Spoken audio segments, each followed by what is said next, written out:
Informasi lainnya, saudara, libur nasional Hari Raya Waisak dimanfaatkan wisatawan dari berbagai daerah di Indonesia untuk berlibur ke Pulau Sabang.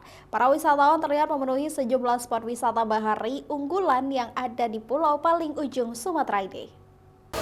Ramainya wisatawan yang ingin ke Sabang ini sudah terlihat di Pelabuhan Ulelhu Banda Aceh dan terminal kedatangan penumpang kapal di Pelabuhan Baluhan Sabang.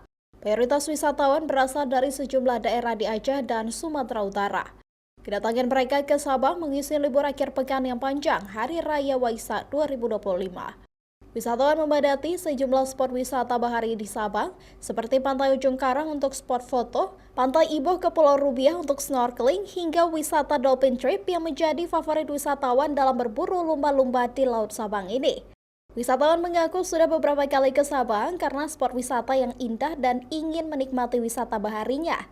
Suasananya bagus, indah, pemandangan pun juga asri, alami, seperti nuansa di Bali juga. Tapi keindahan kota di Sabangnya lebih dari surga dunia lah. Bareng keluarga dan suami. Nenek-nenek inilah kepingin kali, tak pernah belum pergi dari Sabang ke Sabang nih. Jadi itulah kepingin kali kemari.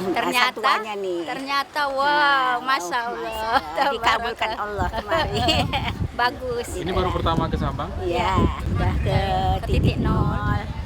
Udah ke Sumur 3. Wisatawan mengakui keindahan alam Sabang, terutama wisata baharinya.